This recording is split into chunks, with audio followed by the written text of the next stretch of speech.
Hello and welcome to another video in accounting. We are continuing our discussion of accounting for partnership. This is lecture number 3. In this lecture, we are going to look at accounting for operations of a partnership. That is, accounting for day-to-day transactions that happen in a partnership. Now, there are many accounting methods available for partnerships. Most partnerships use the accrual basis of accounting to maintain their accounting records. That is, to maintain their accounting books. Because accrual basis of accounting provides a better measure of income over time. Another reason for using the accrual basis of accounting is that some creditors, such as banks, require audited financial statements.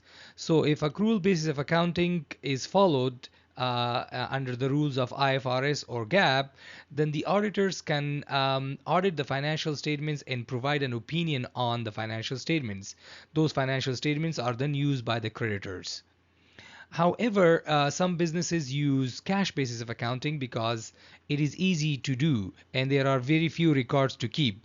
The reason that cash basis of accounting is used that the partners might want to know the current position of their business.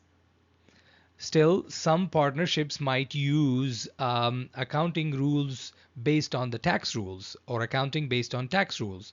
The reason for that is that the partners might want to know the effect of the transactions on their personal income tax. So when they report the income of the partnership on their personal income tax, they will already know the effects of them. So there are many methods of accounting are available for partnership. Now the accounting method should be chosen based on the information needs of the partners. So since most partnerships use the accrual basis of accounting, we are going to discuss the accrual basis of accounting. Now, the accounting is the same as the accounting for the sole proprietorship or any other forms of business. Let's take a look at a few examples. Say that a business purchase supplies of 300 for cash. If a sole proprietor purchases them or a partnership purchases them, the accounting will be done in the same way. They both will debit supplies for $300 and credit cash. Similarly, if the business, both sole proprietorship or partnership, borrows money from the bank, they are going to debit cash and credit bank loan. Expense transactions will be recorded in the same way by debiting the expense, in this case salaries expense, and crediting cash. Both will record it in the same way. And lastly, revenue transactions will be recorded in the same way by sole proprietorship and partnership. So cash will be debited and sales revenue will be credited in these transactions.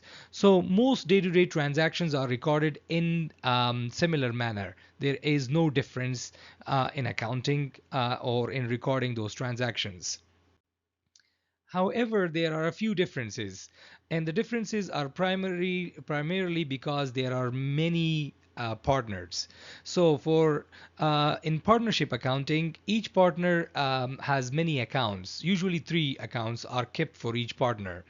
The first one is a capital account. Now the capital account is used to record initial investment by the owner or the partner, subsequent investment by the partner, when the profit or loss is distributed at the end of the period, or if there are any withdrawals, those withdrawals are closed to the capital account.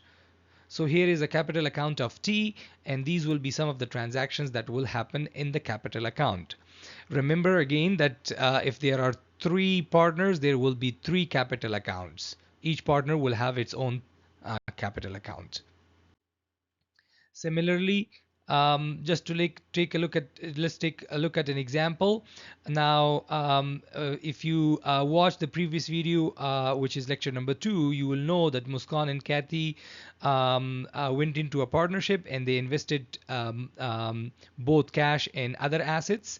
So the transaction was recorded as this in their capital account. So you can see that each partner has a capital account.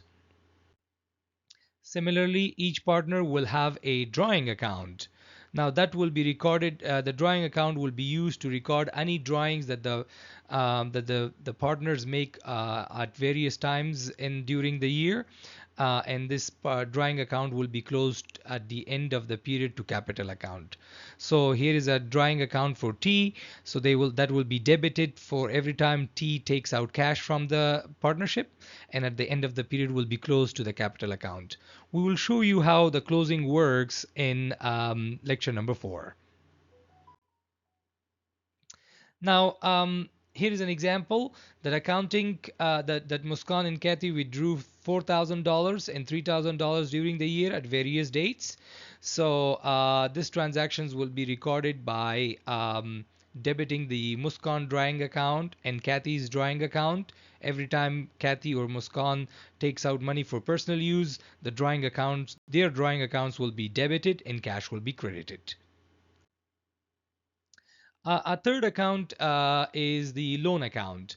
Now, if a partner lends money to the partnership, then the loan account will be used. This loan account will be similar to any loan account and will be shown on the in the same way as other loan accounts on the balance sheet.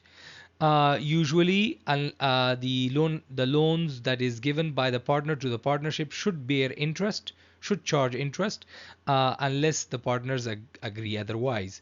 If there is interest charged on the loan, that interest will be considered as an expense and it will be shown on the income statement. So you can see that this is a loan account for the T, who provided a loan to the partnership. Let's look at an example. Muskan made the partnership a loan of 15,000 at 4% interest rate on January 1st. Interest is payable at the end of the month.